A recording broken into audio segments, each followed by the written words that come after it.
recognize anyone on the train? Yes, I did. So we were in the platinum section of the train, which meant there weren't that many other passengers on the train with us. So I was able to recognize a couple faces. I saw Kirby Doolittle, Avery Bancroft, of course, Taylor Hobson, among other people. You mentioned Mr. Avery Bancroft. Did you know Mr. Bancroft before you boarded the train? Yes. Well, aside from him being a very big, public, controversial figure, Avery Bancroft is actually suing me for defamation. So very aware of him. And through this lawsuit, did you find anything out about Mr. Bancroft?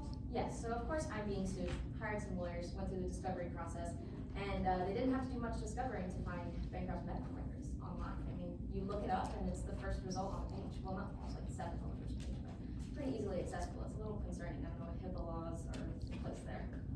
And you also mentioned seeing Taylor Hobson on the train. Did you know Taylor Hobson before you boarded the Mid-Arena Express? Oh yes, Taylor Hobson's been to a few of my showcases. In the bit of the more casual ones, he was wearing this orange hoodie. I saw him wear it on the first day of the train, but I didn't see him wear it again after that. And now, Ms. Connell, I want to ask you a little bit about the night before Mr. Avery Bancroft died. Where were you that night? Well, the night that Avery Bancroft died, I was in my cabin. I was staying up late, like every other night. I didn't have problems sleeping. And I guess my sleeping problems were hereditary because my son was up too. And you mentioned your son. Was your son able to testify in court today? Oh no, my son is like 11. I'm not gonna have him sit here in front of the court, talk to a bunch of adults in suits. It's scary for him. So I had him well, he was deposed for today's case and I was there for it, so I know that he gave all the information he could. He did quite enough. There's no need to have him face all this pressure. And you would recognize the transcript of his deposition? Yes, I would. All right. Let the record reflect that I'm approaching the witness and opposing counsel with Exhibit 5.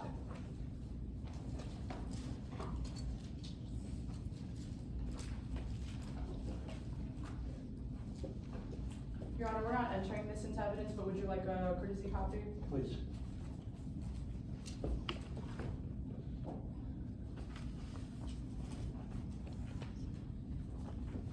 Now, Ms. Connell, what have I just handed you? You just handed me the deposition of my son. All right. And Ms. Connell, I want to direct you to a specific line if you could tell us.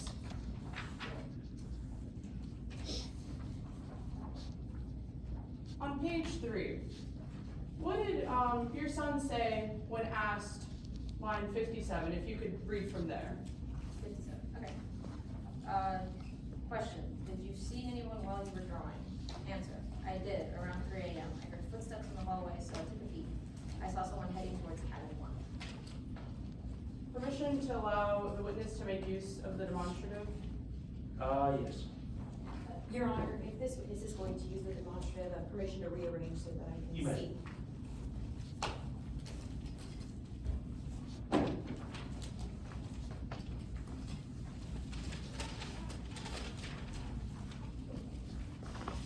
Now, Ms. Connell, using this marker, could you pinpoint exactly what your son was referencing to on this layout of the train? Yeah, sure. So, my son and I are staying here in cabin 2, right? So this is Ashley. So at around 3 a.m., we see someone go by our cabin door around here. We see them go from here and here into cabin 1, which is where Avery Bancroft was staying. And now, Ms. Connell, referencing you back to the deposition, can you read to us lines 65, starting from 65 to 72? Sure, 65. Question. That is perfectly fine, Bailey. Is there any more info you can give us? Answer. Well, when I saw the person in orange, I drew them. Question. Showing exhibit 32. Is this your drawing of the person you saw that night? Answer. Yes, it is. Like I said, I was drawing. So as soon as I saw the person, I decided to draw them. Question. How accurate is your drawing? Answer. I got the color right. I'm actually pretty proud of this since I normally don't use orange. But that's exactly what the person was wearing, including the orange hoodie with the hood up. Question. How accurate is your drawing for the person's body shape? Answer. I'm still working on people's body shapes. That and hands. So I just use the default body shape I normally use when drawing. And Ms. Connell, can you please, using the orange marker, show us on this layout what your son was referring to in that deposition? Sure.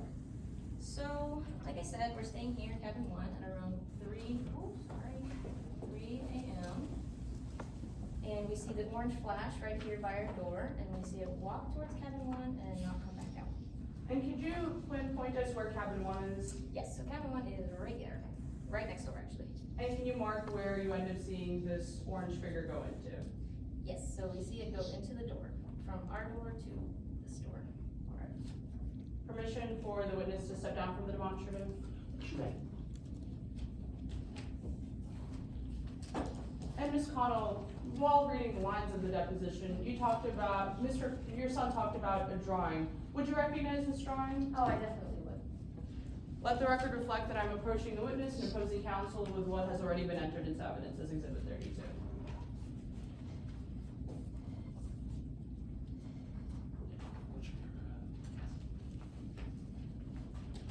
Now, Ms. Connell, what have I just handed you? You handed me this lovely drawing done by my son. Clearly, he takes after his mother. You heard him say he was very proud of it. I'm proud of it too. And Ms. Connell, can you tell us anything about the drawing specifically? Well, sure. It includes a person wearing an orange hoodie walking towards the cabin door. And do you know who might have owned this hoodie? Well, the color definitely does remind me of the hoodie that Taylor Hobson has worn a couple times at my art shows. One time on the first day of the training, but never again after that. Do you know if this is Taylor Hobson in this drawing? Oh, I couldn't tell you that's Taylor Hobson in this drawing. Let the record reflect that I'm retrieving Exhibit 32 from the witness.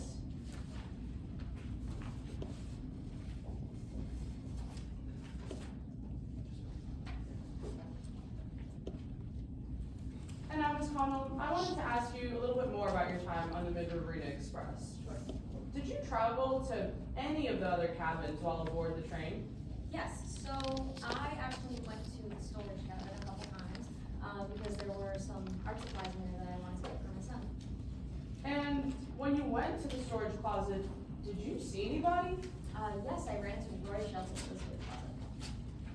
And can you tell us anything about Mr. Rory Shelton, Ms. Connell? Well, yeah, I mean, I've worked with him before on some of my, pieces. He was a consultant for one that I made that was dinosaur shaped, so that was pretty cool. But, Rory was a big help on the train. And what do you mean by that, Ms. Connell? Well, like I mentioned before, I have a lot of trouble sleeping. I mean, my son and I were both up at 3 in the morning. So I figured I needed to find some kind of way to remedy this issue, right? So I did some little Google searches here and there to find out what was wrong with me. And a lot of the searches said that potassium could help with inducing sleep and staying asleep, and that's what I need. So I overheard Rory Shelton ask some of the crew cabin members what foods were high in potassium, so that helped. No further questions, Your Honor. Any cross-examination? Yes, Your Honor.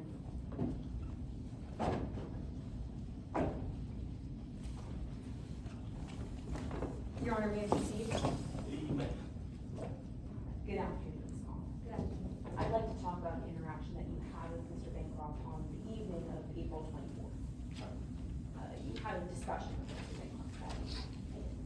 And he told you that he was having some difficulties with his eldest child. Objection, Your Honor, to hearsay to the statements of Mr. Avery Bancroft. Any response? Yes, Your Honor, this falls under the hearsay exception, 8033. This is, falls under the motive exception.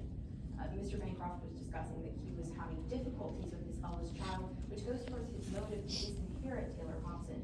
As we've seen in Exhibit 8, Avery Bancroft wrote a new will that disinherited the defendant. Therefore, the fact that he testified that he told Ashley Connell that he was having difficulties with his eldest child goes towards his motive to disinherit the defendant. I'm going to sustain that objection. Now, Mr. Bancroft showed you some loose leaf tea, Oh yeah, and a cute little teacup, ceramic, not really what I work with, but still nice. and he told you that the defendant had given it to him. Objection, Your Honor, to hearsay of Mr. Bancroft's statements. Response? Yes, Your Honor, this is permissible under the exception 806. Your Honor, may I be heard? You may. Your Honor, pursuant to 806, when a witness is, when the truthfulness of a statement is attacked, or when a statement has already been elicited and then the truthfulness of the statement is subsequently attacked, then the hearsay which has been previously committed becomes admissible.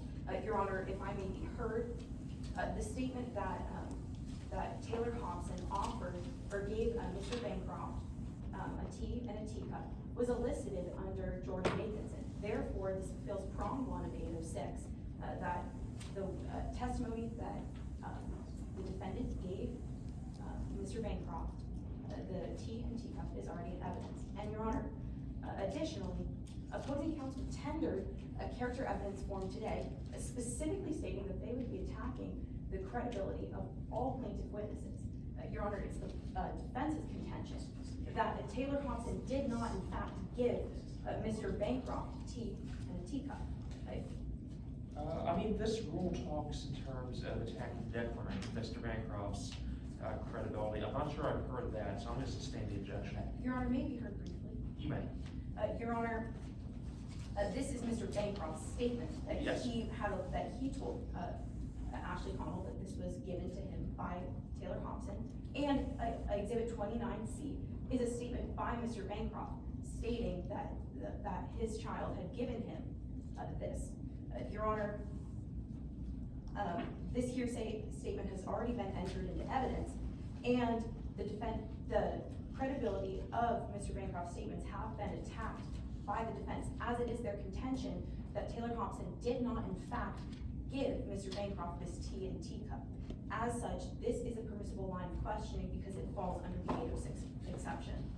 Your Honor, if I may be very briefly? Yes. This is talking about the declarant's credibility. When a hearsay statement has been admitted into evidence, the declarant's credibility may be attacked for the purposes if the declarant has testified as a witness. Mr. Bancroft is not testifying as a witness. They're talking about Exhibit 29C, which Ashley Connell has not heard of, has no knowledge of, and was sequestered in today's trial. They cannot be using statements of other witnesses to try to attack Miss Ashley Connell's credibility, and therefore I would say it doesn't fall under this exception. It is hearsay, and it's being offered for the truth of the matter. I'm going to sustain the objection.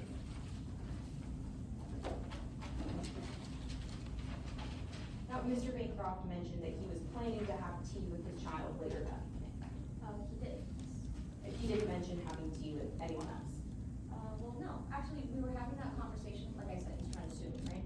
So I wanted to get him to drop the lawsuit. So I started asking him about his kids. I have kids, he has kids, and that's why. Ms. Connell, I'm not asking you about that. Mr. Bancroft didn't ask you, or didn't tell you that he was planning on having tea with anyone other than the defendant. No, just his kid, of which we have common. Now, I'd like to talk with you about something that happened on the early morning of April 25th. Now, as you said on direct examination, you were staying in cabin 2. I was, Avery Bancroft was staying in cabin 1. right next door. All right. Now, you were awake at around 3 a.m. as you testified on direct examination. Oh, yes, and every other night too.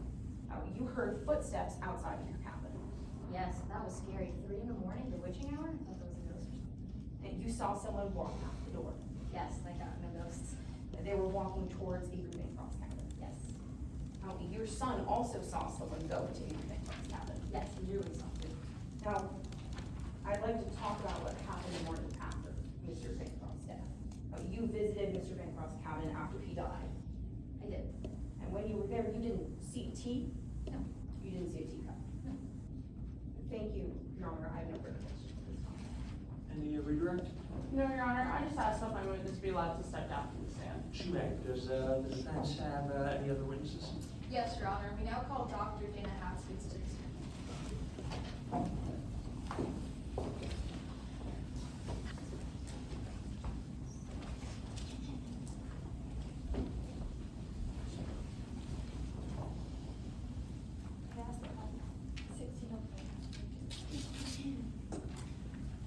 May I proceed? You may.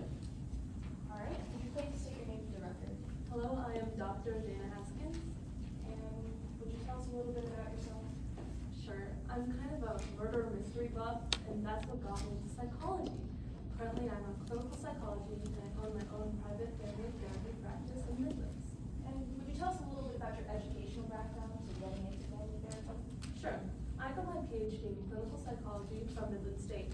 After that, I worked in Polk County with first responders for a bit, but since then, I've worked with many different patients with many different medical backgrounds. And could you tell us why you're in court today? Well, I was retained to conduct a psychological evaluation on Taylor Hobson. Also, I was on the MRE when Avery Bancroft passed away. Let's talk a little bit about that psychological evaluation. Did you have a method for performing this evaluation? Yes, my MAID method, M-A-I-D. Alright, and is this the gold standard in your field? Yes, it is. And did you reliably apply this method to enough scientific facts and data to come to conclusions? Yes, I did. Alright, let's get into your method, starting with M, medical evaluations. Could you tell us a little bit about that? Yes, during this medical evaluation, I talked with Taylor Hobson. I confirmed that he was not taking any medication that would impede my assessment, and also that Taylor Hobson understood what was going on around him. Next is A, correct? Yeah. Psychological evaluation, right? This is my assessment of the psych. Oh. Within this part, I conducted 3 different tests on Taylor Hobson. Is there a reason why you chose 3? Yes, generally, at least 3 tests is required to get a fair and accurate assessment. Alright, tell us about the first examination you did. The first examination was the Midland MPI. This was a 40 true or false survey test. The way that this test is scored is that it's scored on 5 different scales. If you score high on at least 2 of those scales, that would indicate violent or aggressive behavior. And how did Taylor Hobson score? Taylor Hobson didn't score high on any of the scales. And could you tell us about the next assessment that you performed? Sure, the next assessment that I performed was the CISB. This was a 20 fill-in-the-blank survey. I gave Taylor 20 sentence stems and asked him to finish them.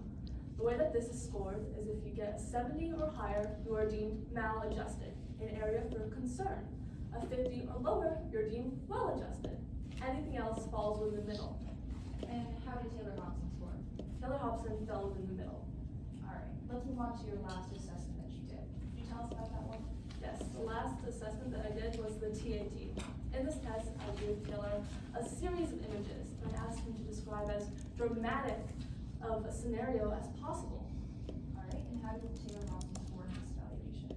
I could tell that his responses definitely had a connection to his life. His responses indicated that he was dealing with anxiety, depression, and feelings of self-inadequacy, all very normal emotions for someone who just experienced loss. Alright, and based on these assessments, were you able to come to any conclusions? Yes, based on all of my assessments, I have concluded that Taylor Hobson does not fit the psychological profile of a killer, much less that of a child willing to kill their parents. It's true that Taylor certainly had a complicated relationship with their father, but who doesn't?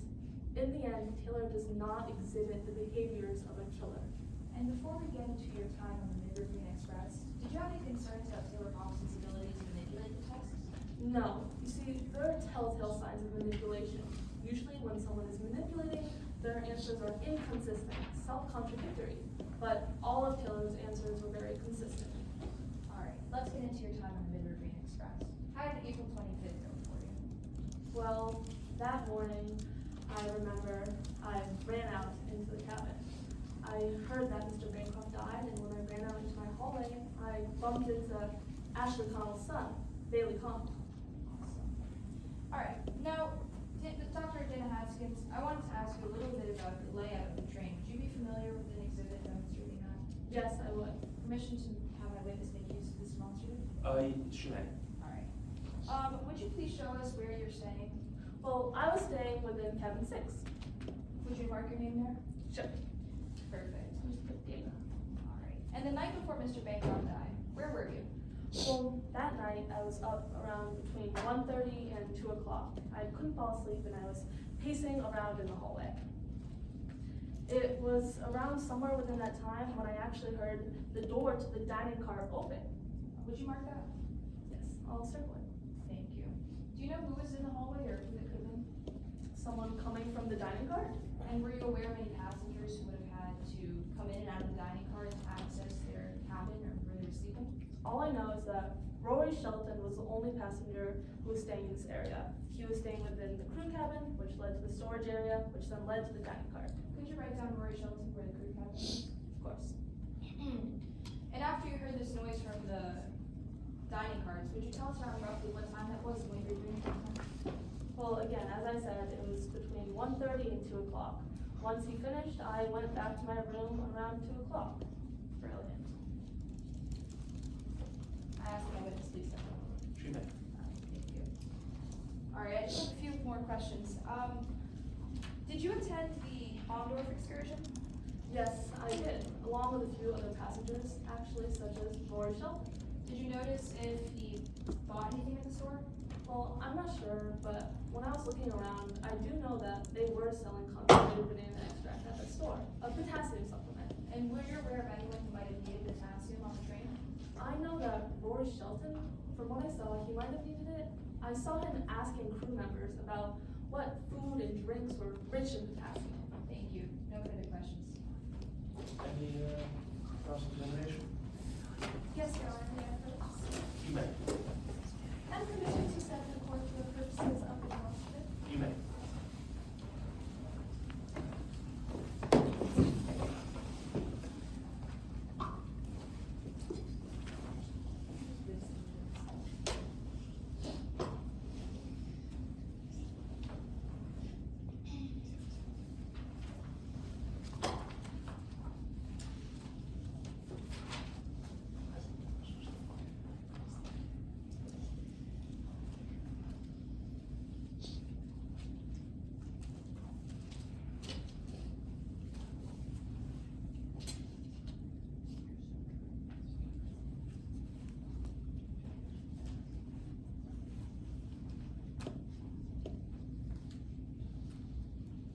May I proceed? You may. Good afternoon, Dr. Haskins. Good afternoon. I'd like to first start by talking about an interaction that you witnessed involving the defendant one night before their father's death. You saw the defendant one night before their father's death. Yeah, I did. And in fact, you saw the defendant approach their father, Mr. Bancroft. Yes, they had a conversation. It appeared to you that they were in the midst of an argument. I don't know what they were talking about, so I can't say whether or not it was an argument. But you saw Mr. Bancroft turn red in the face. Yeah. And you heard Mr. Bancroft raise his voice. Yes, I did. And you heard the defendant state that Mr. Bancroft hasn't given them a dime. Yes, that is correct. Although again, I don't know what they were talking about. To which Mr. Bancroft responded with, "Perhaps I never will." Objection, hearsay to Bancroft's statement. Your Honor, may I respond? You may. Your Honor, the plaintiff has laid the foundation that this particular statement falls under the exception to hearsay, Rule 803, Rule 803-2, which is an excited utterance. The plaintiff has established foundation that Mr. Bancroft turned red in the face and raised his voice during this particular, when he elicited this particular statement, and therefore the statement was made under the exception of the excited utterance and is not admissible under the hearsay, and is admissible. Response, Your Honor? You may. Well, this exception says a statement relating to a startling event or condition was made while the declarant was under the stress of excitement that it caused. That would be as if someone jumped out of your and I screamed, "Ah!" or "Boo!" This is not what happened, and the witness will not testify to that. This does not fall under this hearsay exception. I agree. Objection sustained. Yes, Your Honor. I'd like to talk about what happened after you had this interaction with the defendant. You followed the defendant back to their cabin, is that right? Yes, I went to go visit them. And the next time that you saw the defendant, they had changed into an orange hoodie. Yes, that's correct. I did see them wearing the orange hoodie. And I'd now like to talk about the psychological evaluation that you performed on the defendant. You performed a series of 3 tests, that's right? That is correct. And you would say that the individual findings of these tests are accurate. Yes, that is correct. I'd like to talk about the first test that you conducted. The first test you conducted is known as the Midlands Multiphasic Personality Inventory Test. Yes, the MPI. And this test that you performed, the MMPI, this test requires you to present the participant, in this case the defendant, with a series of statements. Is that right? No, the MPI is true or false questions. Thank you. I'd like to talk about the second test then. The second test that presented these true or false statements. No, the first test, the Midlands MPI, was the true or false question test. The second test, the CISB, is fill in the blank test. Right, so we were agreeing on the same thing, that this first test required you to present the defendant with a series of statements, and the defendant was required to respond with true or false. Yes. We're in agreement. At this time, yes? Yes. All right, and let's talk about these that you presented to the defendant. One of the statements you presented to the defendant was, "I tend to carry grudges." Objection to misleading the jury. May I be heard? You may. So this is a 40-question test, and unless plaintiff intends to ask Dana Haskins about every single question, pinpointing just a few of these responses is totally misleading the jury into biasing against Taylor Hobson. There are multiple responses. For example, Taylor Hobson responded true to, "I want to be a librarian, I would enjoy being a librarian." Again, it's misleading to the jury to just pinpoint certain responses to try to prove. Any response? Yes, Your Honor. Your Honor, the probative value, excuse me, Your Honor, the probative value of these particular statements, if these statements are allegedly elicited, is far outweighs the prejudicial value of these particular statements. Response, Your Honor? No, I'm gonna overrule the objection. Then I would like to amend my objection to hearsay, to the questions pursuant to Richards v. Mississippi Barbecue. I'm gonna overrule that objection as well. Yes, Your Honor. During this test, you presented the defendant with the statement, "I tend to carry grudges." Is that right? That's correct. And the defendant responded to that statement, "True." Yeah, I mean, we do. And another statement that you presented to the defendant was, "When someone wrongs me, I should pay them back on principle." That's correct. To which the defendant once again responded, "True." Yes? I'd now like to talk about the third test that you conducted. The third test you conducted was the TAT test, or thematic apperception test, right? That is correct. And this test required you to present the participant, the defendant, with a series of images. Yes, and ask them to describe as dramatic a story as possible. Right, and this particular narrative, or this dramatic storytelling as you called it, allows you to gain insight as to the participants, or in this case the defendant's, mental and emotional status. Is that right? Yes, as with all my tests. Right, so at this time I would like to present to you what has been labeled the expert report, your expert report that you graded. Would you like a courtesy copy? Please. Objection to hearsay. This is not an exhibit. It's not been marked as an exhibit. They cannot be entering this into evidence. Your Honor, may I respond? You may. Your Honor, this is not being used for the purposes of evidence admission. Your Honor, if I'm allowed to continue this line of questioning, I will be asking Dr. Haskins to flip to the 10th page, which is an image that is shown, that Dr. Haskins had shown to the defendant during the examination. And Very this- well, we'll overrule the objection. Do you recognize this image? Yes. You recognize this image, correct? Yes, I do. This is one of the images that you presented to the defendant during your examination. Yes, among others. And this image is in the same or substantially the same condition as the last time you saw it? Yes. Your Honor, according to the particular rules of this jurisdiction, expert reports such as this are not admissible as evidence. Permission to use this particular page from the expert report of Dr. Dana Haskins as a demonstrative? You may ask her questions about it, if that's what you're, or are you bringing it up as a demonstrative here? Yes. Any objection? Yes, Your Honor. It's still hearsay. It's a nonverbal assertion, and pursuant to Richards v. Mississippi Barbecue, if I can turn your attention to that case law, this is still inadmissible. It's not been marked as evidence, and it's being held for the truth of the matter. It's still hearsay, even if it's not verbal. You can, I'm gonna sustain the objection. You can ask questions about it, but I don't think we need the demonstrative. Yes, Your Honor. I'll continue with the line of questioning then. You presented part B to the defendant. Yes, that is correct. And this image depicted a person. Is that right? Yes. There was only one person in the image. That's right? Yeah, but again, everybody sees different things, so I can't exactly say what others had seen. Is that a yes or no to my question? Is there one person in the image? From what I see, yes. And let's talk about the way that the defendant interpreted this particular image. The defendant created the narrative that the person in the image had just gotten into a fight. Is that right? That is correct. With a family member. Yes, a sibling to be exact. But there aren't two people depicted in this particular image. No, they're not. In fact, the defendant specified that the person in the image had gotten into a knife fight. Objection to misleading. May I be heard? You may. Taylor Hobson was told to create a vivid and dramatic story regarding these cards.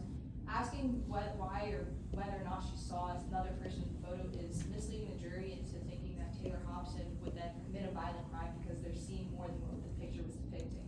They're simply following instructions. I'm going to overrule the objection. Thanks, Your Honor.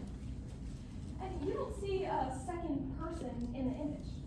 I don't, but I can't say what others see.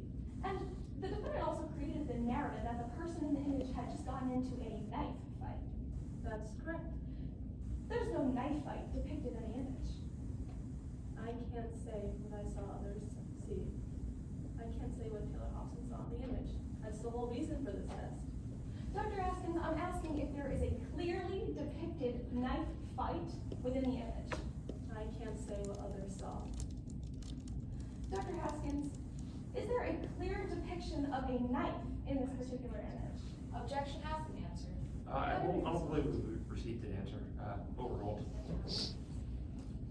I'd now like to talk about the statement that that the defendant elicited when presented with this image. When presented with this image, the defendant responded with that the person in the image, quote, had just done something terrible, something they could never take back. Is that correct? Yes, that is. I'd now like to turn your attention to an interaction that you witnessed involving the defendant one day after the death of their father. You heard the defendant state, "I wish I could take it back." Is that correct? Yes. Objection to improper character evidence. I'm going to overrule the objection. Yes, Your Honor. I'll ask again. One day after Mr. Bancroft's death, their father's death, you heard the defendant state, "I wish I could take it back." Yeah, looking back on it now, I think he's talking about the mean statements he said to Bancroft before his father's death. Dr. Haskins, I'm not asking for your interpretation of the defendant's, the statement that the defendant elicited. I'm asking whether or not the defendant stated, "I wish I could take it back" after the death of their father. Yes?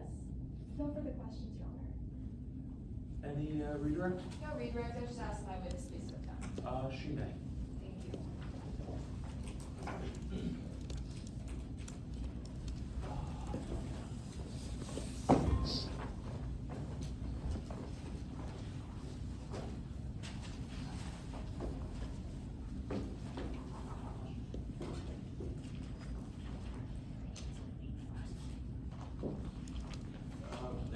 You may proceed.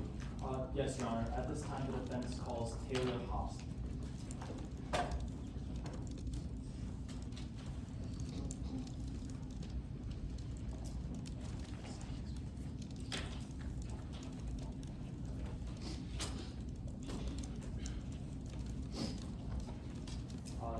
Your Honor, permission to deconstruct this. I'm not sure if we can strike her out. You can. Yeah.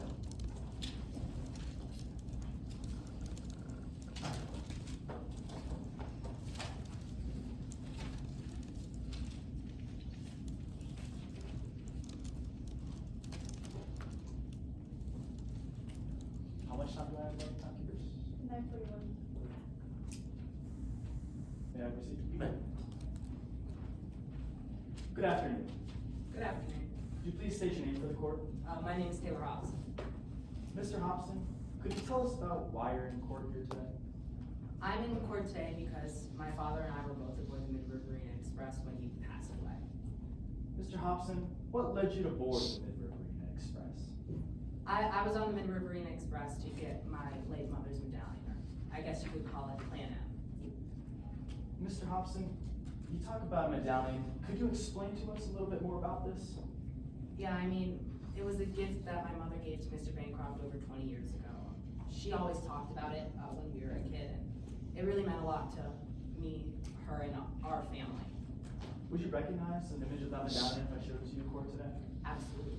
Let the record reflect I'm approaching the witness and opposing counsel with Exhibit 17. Would Your Honor like a copy? Please.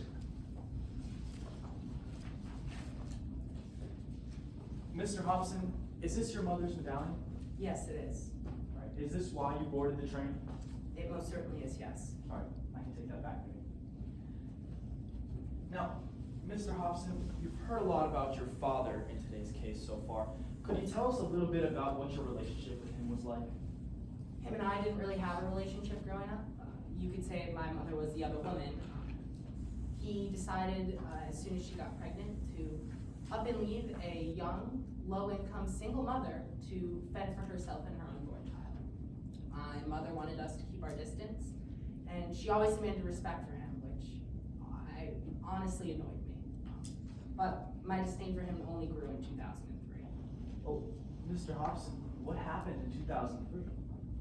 In 2003, my mother was unfortunately diagnosed with cancer, and given my mother and everything she said about my father and his financial prominence in Midlands, I reached out to him, begging him for his assistance. He never got back to me. My mom died 6 years later. So, given your relationship with your father, what made you want this medallion? I mean, Mom always talked about it when we were kids. I mean, how the phoenix on it represented our family. How even though we were low income and although we were disadvantaged, we would always rise from the ashes in the end. And I really started thinking about it around the anniversary of her passing. When I saw Mr. Bancroft wearing it in a press photo, I knew he still had it, so I wanted to get it back. Now I'd like to jump into your time on the Mid-River Express. When you boarded the train, did you recognize any of the passengers? Yeah, I mean, I of course recognized Mr. Bancroft and Kirby Doolittle, his assistant, but I was also very surprised to see Rory Shelton there. Mr. Hobson, how did you know Rory Shelton?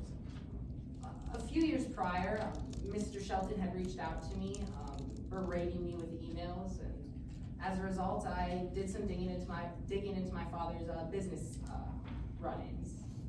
And were you able to find anything about Rory Shelton by doing this? I was. I examined my father's bank statements, the statements of the business, anything that had to do with Bancroft Estates. Being his proxy, I had access to those documents. And I found that my father had been paying Mr. Shelton for some shady business dealings, and those payments had stopped in April 2022. Mr. Hobson, do you know what those shady business dealings might have been? I mean, yeah, I looked further into the business documents, and I found out that he had been committing tax evasion, destroying documents, and was planning on deforesting the Amazon rainforest. All right, now Mr. Hobson, I heard you mention some bank statements. Would you recognize those statements if I showed them to you in court today? Absolutely. Let the record reflect our approaching the witness and opposing counsel with Exhibit 22. Would Your Honor like a copy? Please. We'll be using the back side of this contract.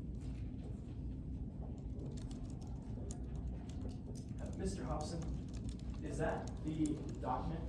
This is, yes, Is it a fair and accurate copy? most definitely. Your Honor, at this time, permission to move this into evidence. You may. Or any objection? No objections, Your Honor. Mr. Hobson, could you tell us a little bit more about this document? Yeah, I mean, it lists a number of transactions to Rory Shelton from my father, which was confirmed with me looking into his other business dealings. And it also confirms that these payments stopped in 2022, even though, according to other documents, Rory Shelton continued to perform business for my father following April 2022. All right, thank you, Mr. Hobson. I can take that back to the front. So now I'd like to talk to you a little bit about April 24th, the day before your father died. Did you ever end up talking to him about getting that medallion back? I did. It didn't end well, to say the least. I can't say me and my father always ended on good terms regarding our conversations. So I left. I mean, I didn't need to take his beratement, so I left his cabin, and as I was leaving, I actually ran into Rory Shelton trying to jostle a key into my father's door. Mr. Hobson, could you see what that key was? Yeah, the day prior, my favorite train employee, Strathmore, actually showed me how they were able to make their run so quick. He showed me how this key was a master key and opened every door on the train, and made clear to me that everyone in the crew cabin had access to it. Your Honor, at this time, permission for the witness to step down and make use of the monitor. He may.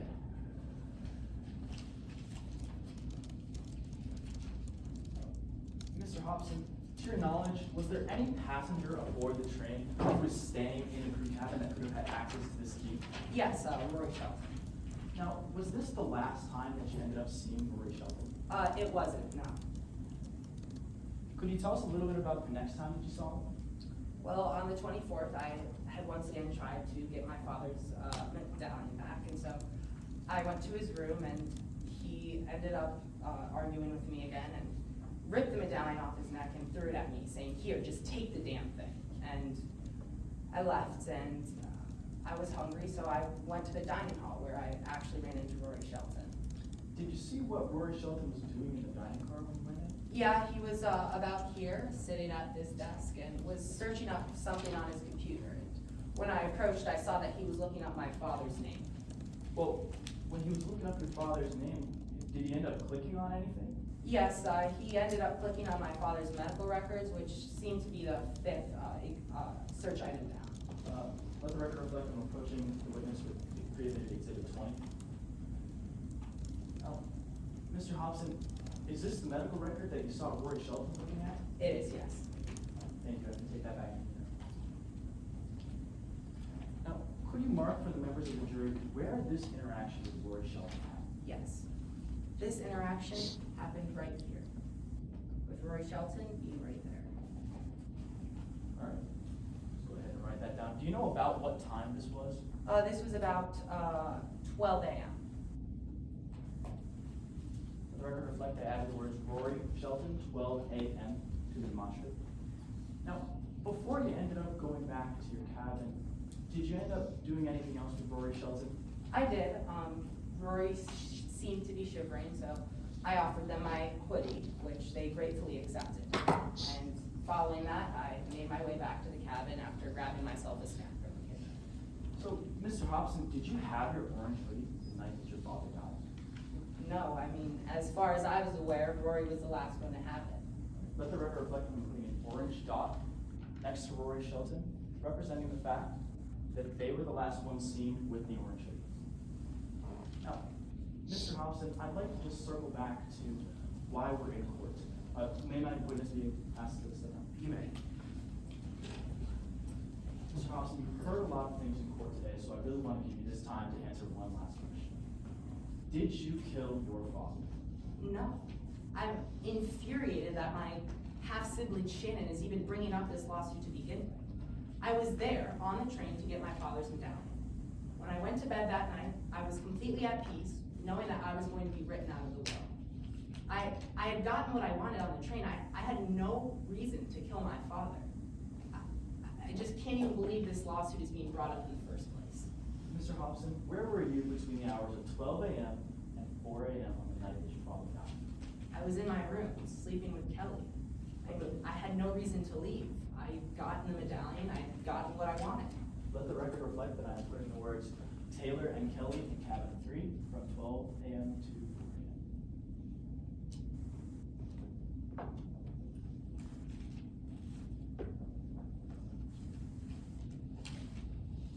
Thank you, Mr. Hobson. No further questions. Any cross-examination? Yes, Your Honor. Before I begin, permission to take down opposing counsel's laundry and brief permission on the question. You may.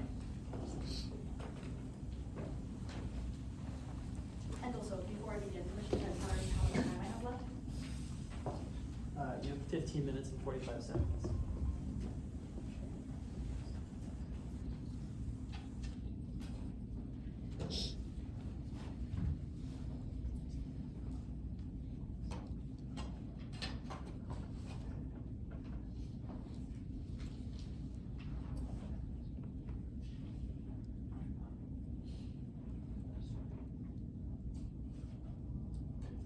You may. Good afternoon, Ms. Hobson. I'd like to begin by talking about your relationship with your father, Avery Bancroft. Now, your father supports you quite a bit financially, is that correct? Following my mother's death, yes, he did. Yes, in fact, he gave you $50,000 a month, right? That's correct. Which would be $600,000 a year. Yes, And this was consistent from the time you were 20 years old. yes, So for the next 13 years, you received $600,000 a year from your father. yes, and I will acknowledge my privilege. It gave me the ability to pursue a lot of nonprofit work, specifically Trees for All, which is an organization that is very close to my heart. But when you first started receiving this money, you initially used it responsibly to pay off debts, correct? That's correct. But then after your debts were paid off, you began to enjoy a lavish lifestyle. Yes, I did. You purchased expensive wine, I did. cars. No, I did not purchase any cars. Is it your testimony today, Court, that you have never purchased a car? It is. My father had given them to me regarding my use as his proxy. I had never received a formal salary, so he sent those to me as a thank you for getting his company out of financial ruin. I meant in your testimony that with the money your father gave you, you never bought multiple expensive and lavish cars. No, they've all been gifted to me by my father. Now, Mr.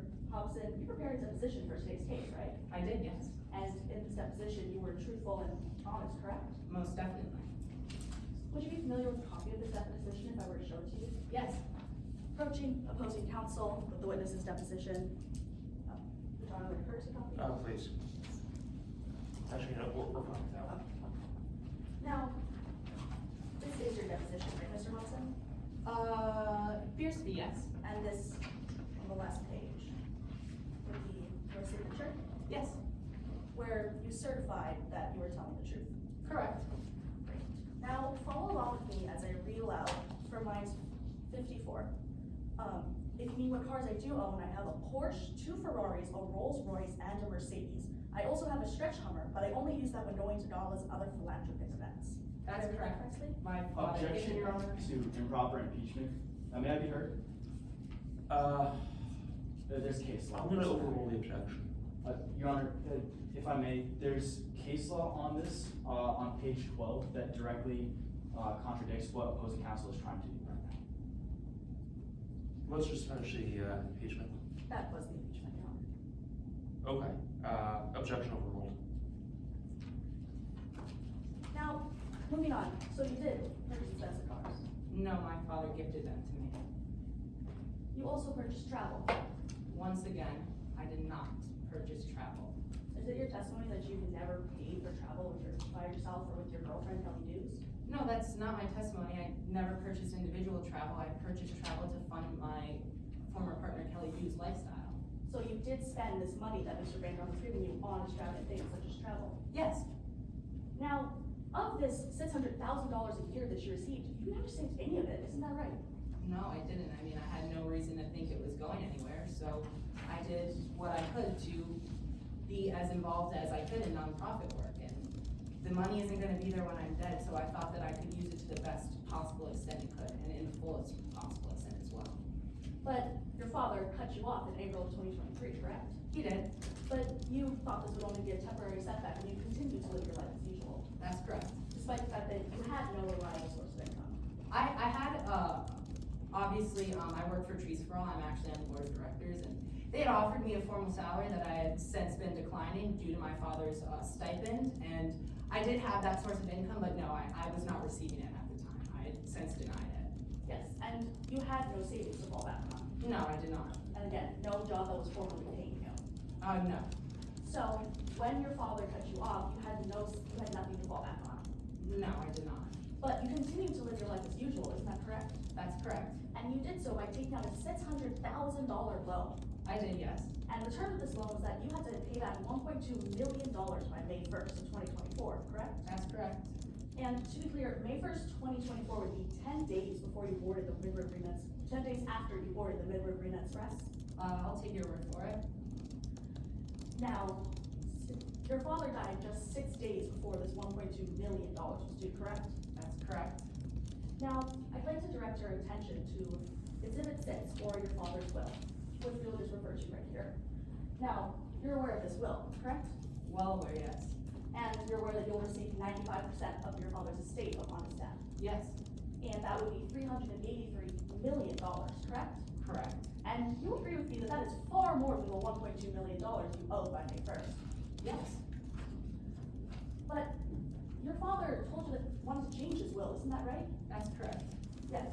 Now, Your Honor, at this time, permission to approach the witness with what's already been entered as Exhibit 8. You may.